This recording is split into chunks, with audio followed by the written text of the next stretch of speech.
Chapter 4 introduces the prophecy of Deltarune, adding an unknown tragic event at the end of the tale. Judging by Susie's and Ralph's behavior, that final panel implies death or some kind of sacrifice of a familiar character. Here I'll try to predict the person prophesied to meet the rent with information we have so far. I think the best start would be to discuss the...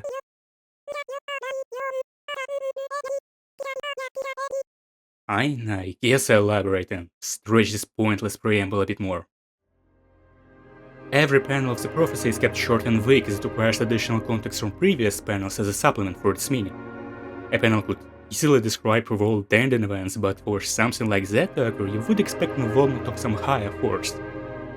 So it's either something related to Titans or Angel. We just defeated the Titans swaggest way possible, yet that fact was not used to argue why Susie doesn't take that panel seriously, or why Ralsei wants to believe for a better ending.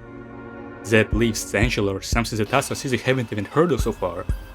Either way, any even slightly vague or unknown element being brought up would cause too much uncertainty for Susie to act so confidently. Imagine if it's something like, to save the world there's only one way. A hero forever with Angel must stay. And Susie just goes, what? And the entire dramatic build-up is gone.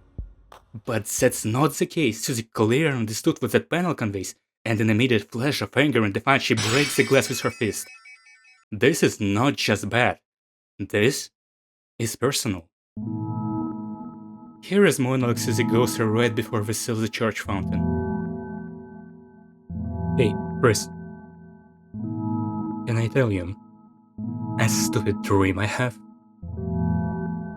No matter what, I want to keep being friends with you and Ralsei. When the sun comes up again, I want tomorrow to be the same as yesterday, and the next day to be just the same as that. And that in the end, we can always go back to the way things were before. You don't have to say anything back, Kris. I know. You're thinking the same thing. Aren't you, dumbass? I doubt working panels about something like Castletown Fountain closing forever or Dark World Season to exist period because next panel says words plural. Even if it did, it would not be an issue for Susie. She now knows how to make fountains herself, remember? As great as having that adventure is, the best thing was not being alone anymore after it's done. Susie has friends now. This is Susie's dream. One thing she wants to never end, something she won't ever let some prophecy take away from her. To answer the question why I think that final panel is about death, I simply don't believe it can be anything else. With that addressed, I think the best start would be to discuss the person least likely to be in danger with prophecy. Probably to the surprise of no one, this person is Kris. First point is that Kris's unique position as an instigator of the prophecy removes a lot of potential compassion for being targeted by it. Whatever Carol Knight Fountain conspiracy is, it requires many dark fountains to be made and then sealed. Many times Kris is in a position where they have complete autonomy that they can't maintain by simply keeping soul locked out somewhere. Yet, in order to accomplish the plan, Kris repeatedly comes back to put us inside and fulfill another state because the result, whatever it may be, will make all that effort worth it. It's one thing if you're being targeted by the prophecies that you believe you are always destined to follow, or events of which becomes the best time of your life.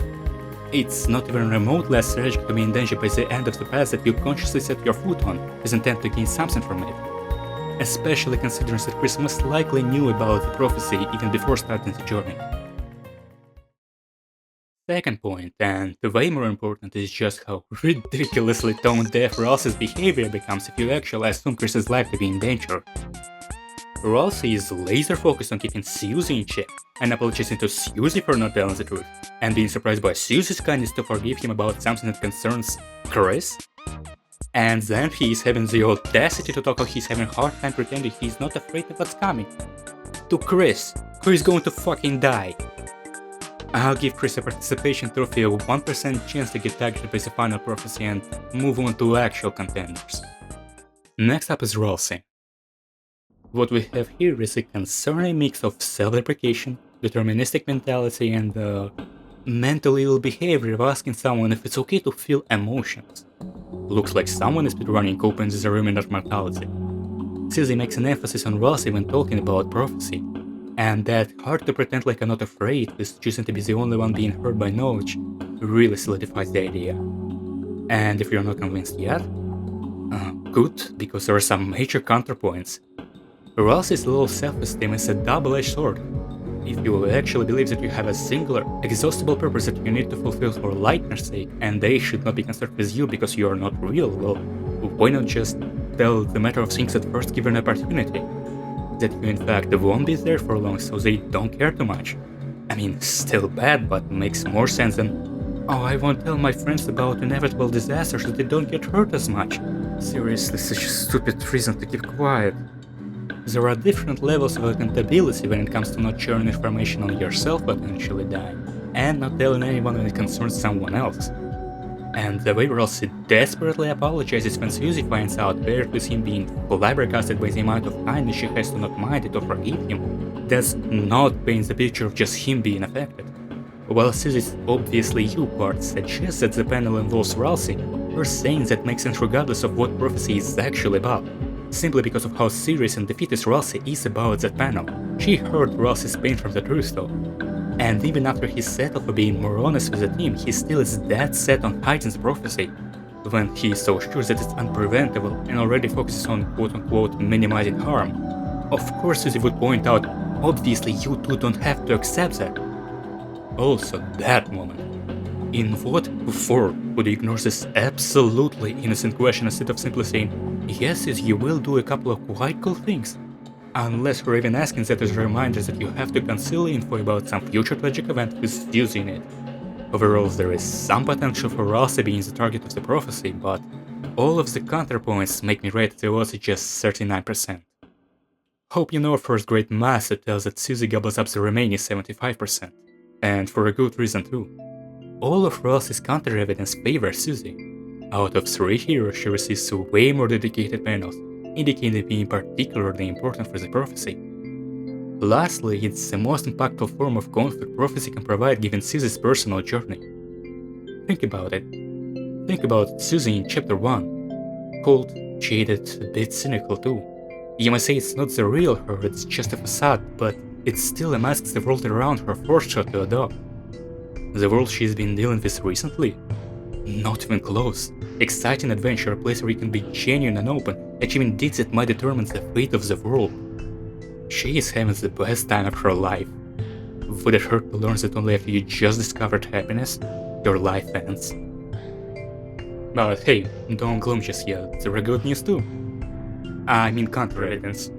It's the way Suzy conducts herself after seeing the prophecy.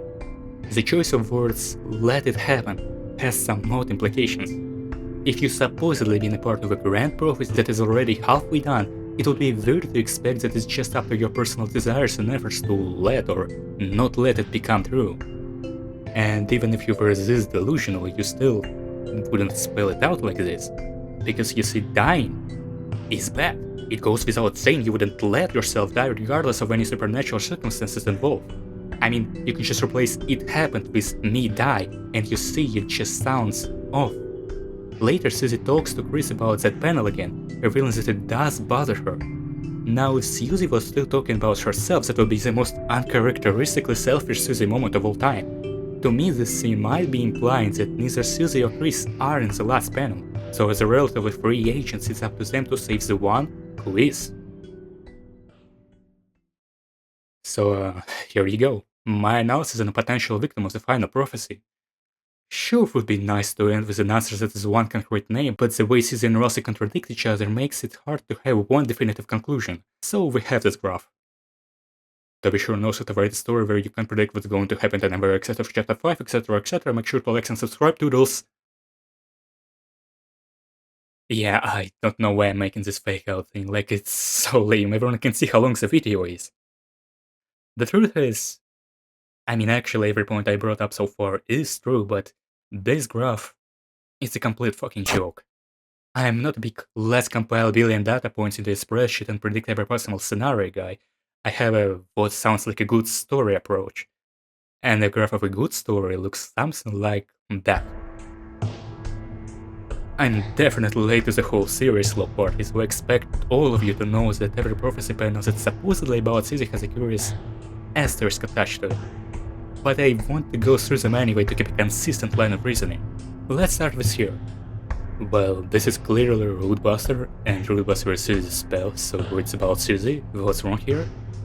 Potentially a lot of things. This symbol is quite vague and unspecific. You know how much stuff can be represented by a bunch of bent lines in any video game? Here's an attack, here's an act button, here's a weird effect, wait, come back? Yep, whenever any character uses an act, this symbol shows up, and I mean any, it shows for Noelle, for Suzy and Kris and Ralph. Okay, but Root Buster is used from act, so if we use it, the symbol also will. Oh my fucking god, Toby boy. Look, I get it.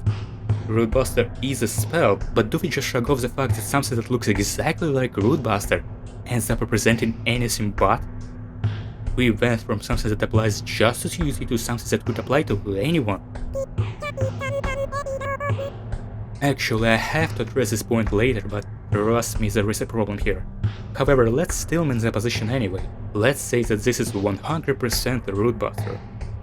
The issue is, Root Buster itself becomes less and less important to Suzy. We have seen another character capable of using it, so we already know it's not exclusive to her. And more importantly, Chapter 4 puts huge emphasis on Suzy's ability to heal. Her heal magic was a key reason party managed to progress and defeat the Titans this chapter, as well as being source of Suzy's personal growth. Which makes me wonder, if Suzy's healing keeps getting better and better with time to the point it becomes her signature magic, would this alter her dynamic as hero in the prophecy? And now ask yourself, if this panel is meant to just imply Suzy with no additional conditions and context, why not just use a picture of Suzy? Next panel and who the hell is that? Ropes? Suzy's hair doesn't do that? Or is that a wing? And why sword? When talking about the knights, the sword is actually bent, sort of like the real thing knight uses. Ralph's panel depicts fire magic that he does possess, so not having axe here is kinda weird. Be fair, there's no other girl characters that would use a melee weapon in the first place, so... Apparently Noelle can equip Jingle Blade, that pencil she has on her desk in Chapter 4. This is the rare case when I'm willing to base my reasoning on game file knowledge because of the existence of Twisted Sword, the only craftable weapon that is made out of Thorn ring, a Noelle specific weapon. And if you think that Twisted Sword not being currently equipable to her proves me wrong, think again. Sometimes using equipment is not a question of can a party member do it, but whether or not they want to. Jinkleblade already proves that Noelle is compatible with Sword. Whether or not we will respect her opinion to not equip one. I mean...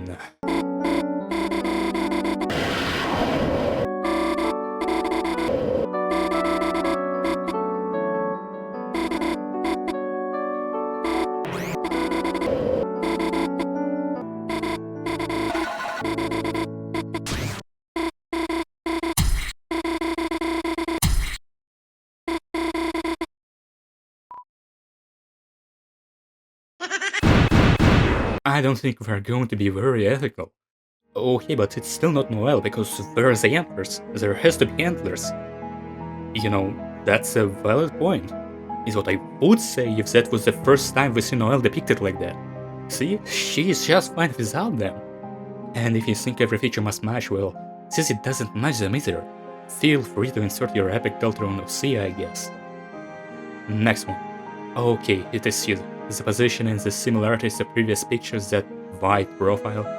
I won't be denying it, just pointing out that the only time we actually see Suzy in one of those panels is when the panel is not even about her.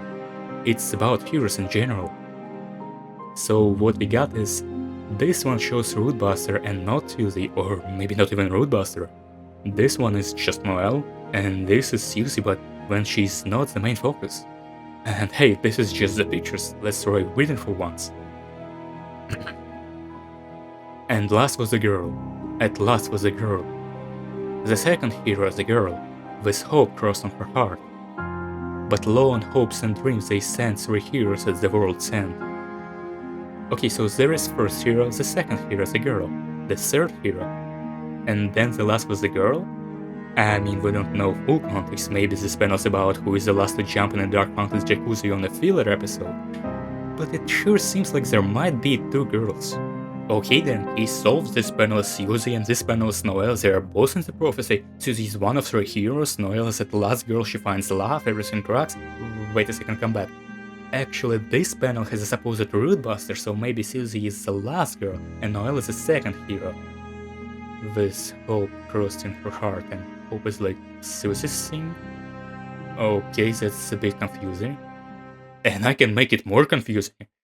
The insane thing is, both Noelle and Suzy can be the second and the last girl simultaneously. If you reference the order of heroes with who appears in Dark World, it matches the panels. First thing we see is Kris, first hero, then Suzy is the second hero, then last Ralsei is the third hero, the Prince of the Dark. That is chronological order of heroes appearing in the prophecy. But if you track the order in which they join hero party to fulfill their destiny, yes, Suzy sure took her sweet time to get in. The second girl and the last girl. But there is another angle to consider. Deltarune is not a prophecy of just dark worlds. What is the first thing we see in the light world? Well, we hear Kris's name, and shortly after we see Kris, the first hero. Then, after being escorted to the purgatory against our will, we can ignore all of Kris's useless classmates, except Noelle. The story won't progress otherwise, Suzy won't show up. We simply have to interact with Noelle and see her face, which makes her the second hero introduced in chronological order.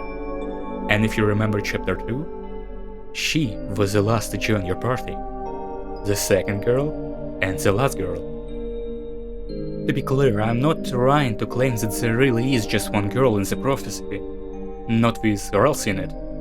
What I'm trying to say is that every panel of the prophecy has been deliberately made in a way where both Suzy and Noelle are equally as likely to be either one of 3 central heroes whose actions shape the fate of the world, or some peripheral girl who simply got caught within events of the prophecy. And this superposition was not installed to simply make us wonder who really is a hero and who will die in order for the world to be saved. It's here because both scenarios will come true. We talk a lot about individual panels, but they are far from all the narrative surrounding the prophecy. Amid Gerson boom, him appearing in the chapters that so focus on the legend makes all the sense in the world. His interpretation of the prophecy became long-lasting legacy that, as many great works, turned into a platform for future stories to be created on. And in some other place, many years ago, we heard about the prophecy for the first time because of him. You don't know what it is? What are they teaching your kids in school nowadays? That's the Deltarune, the emblem of our kingdom. The kingdom of monsters. Great name, huh? It is as I always say. Walking fluffy buns can't make for beans. That emblem actually predates written history. The original meaning has been lost to time. All we know is that the triangle symbolizes us monsters below, and the winged circle above symbolizes something else. Most people say it's the angel from the prophecy. Oh yeah, the prophecy. Legend has that an angel who has seen the surface will descend from above and bring us freedom. Lately, the people have been taking a bleaker outlook, calling that winged circle the angel of death, a harbinger of destruction waiting to free us from this mortal realm. In my opinion, when I see that little circle, I just think it looks neat.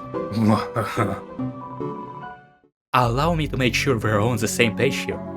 Bit before half finishes the game, Dude just casually mentions some legends that almost no one else will talk about again in this game, and brings up that, from a certain perspective, 2 completely different routes end up achieving the same thing for the underground.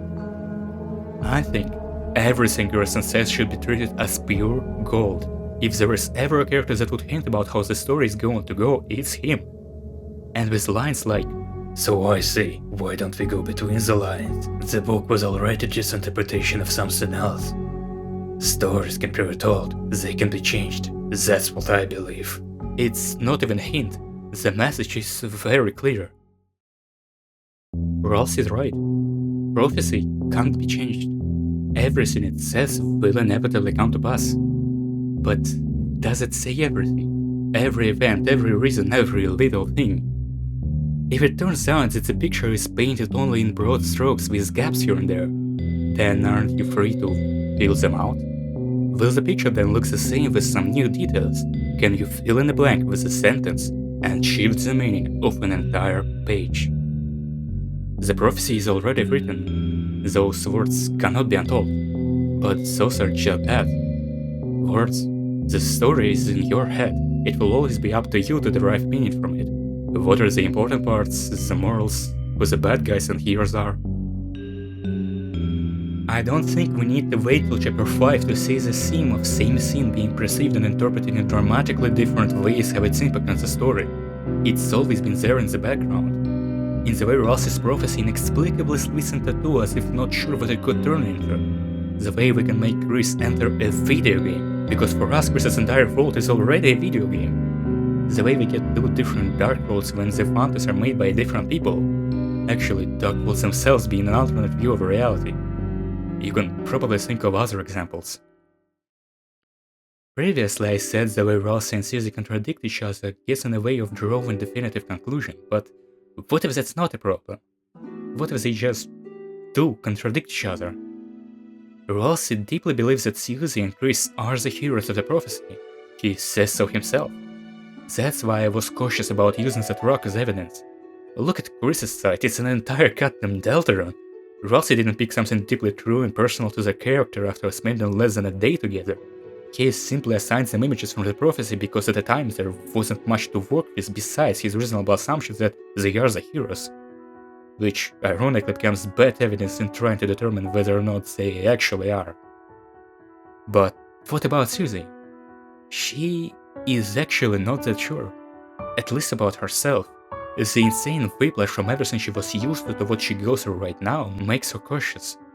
No way you really ended up being that important. You can't just have all that without any catch in the end, right? Oh, that moment. You know, I forgot to mention, this part with Susie, she only says this line in normal ending. Like, we don't see her in the weird world, it just doesn't happen. And this moment is her making sure she and Kris are not allowing this prophecy come true. So her not coming back means she's somehow less concerned about it in the weird world? Okay, no, that's dumb. I mean, that panel has to be the same in both timelines, so how Kris being aggressive in church or passing out in Dark World would make Susie more confident? Even if it actually did, that would still not be the right reason, because player choosing to not manifest those differences doesn't bring Susie back.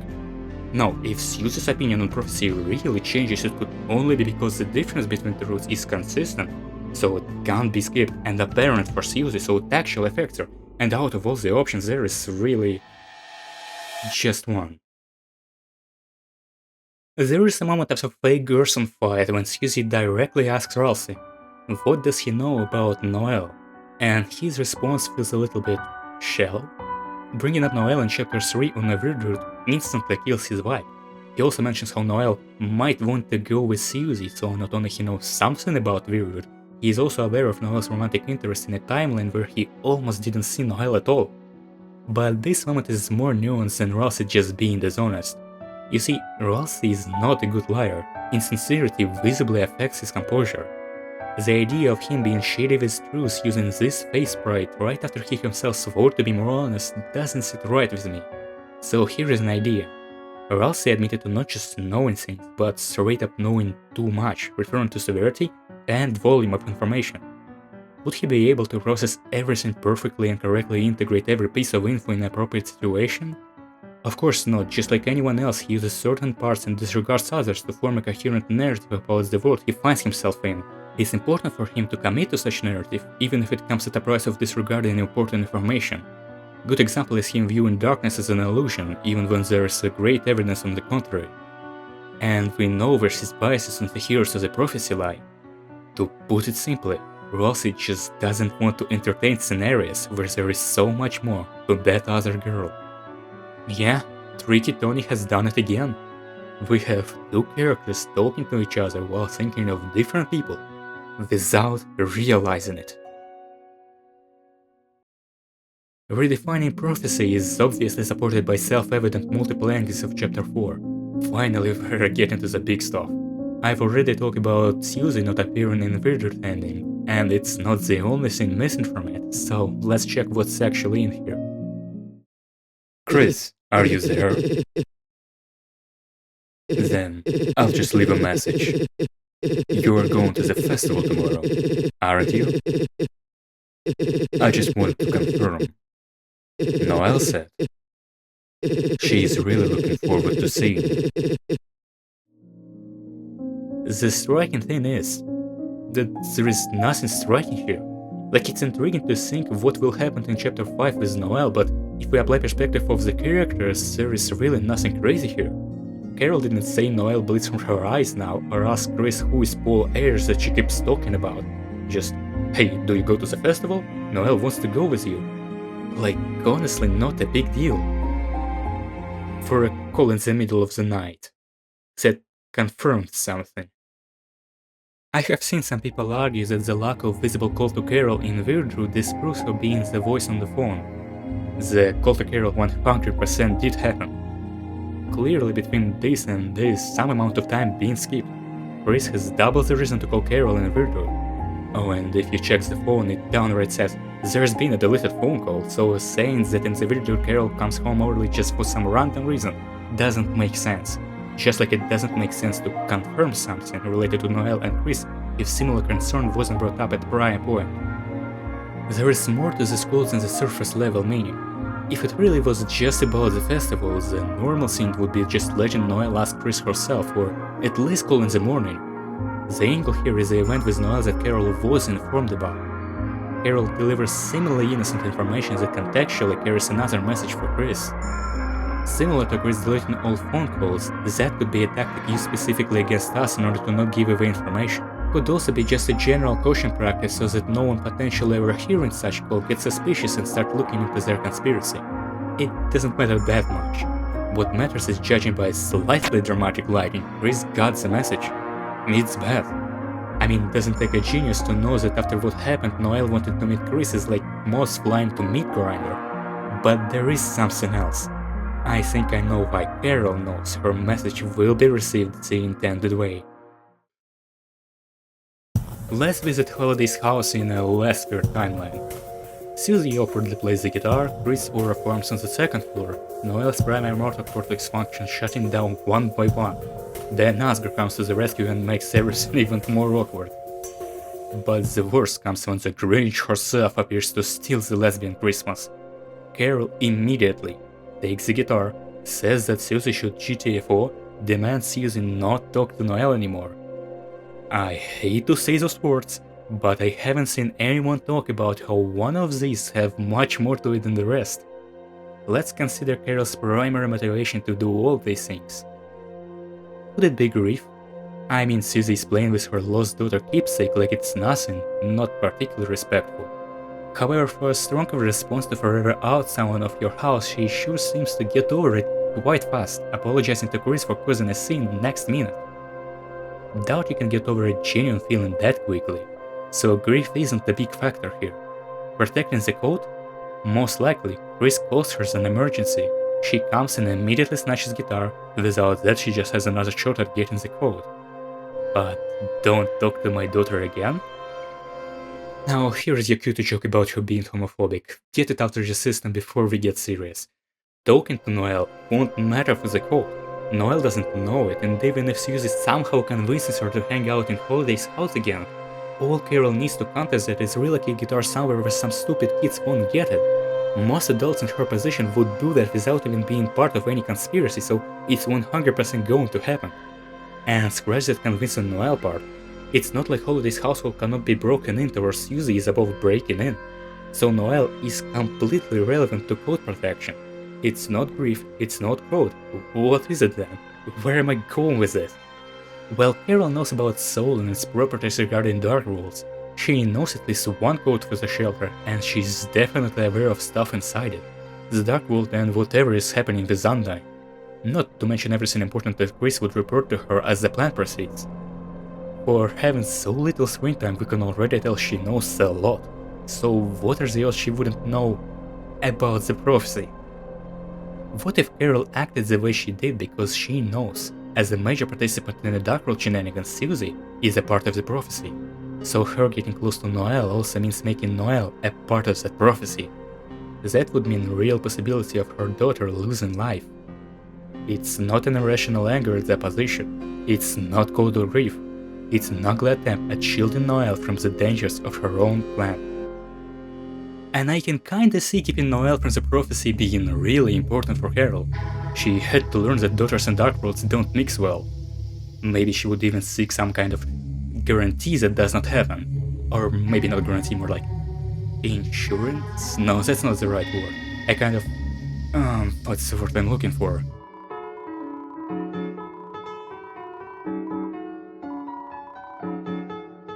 Oh, that's the word I forgot. Thanks, Kitty. Promise, promise, promise. Isn't it strange how Kris gets reminded about some promise in one ending, but they don't hear about it in the other? No, it's not. It's not strange at all, it makes perfect sense. While threat of Susie is looming, there is nothing to suggest it's inevitable. What would it take for one day to go wrong? Some miscommunication? An attraction breaking down? Or what if somehow a dark fountain pops up forcing Susie to go save the day again? Wouldn't that be unlucky? In other words, in one reality it's quite manageable to keep Noelle out of the prophecy. And in the other, she's in. And there is no undoing it.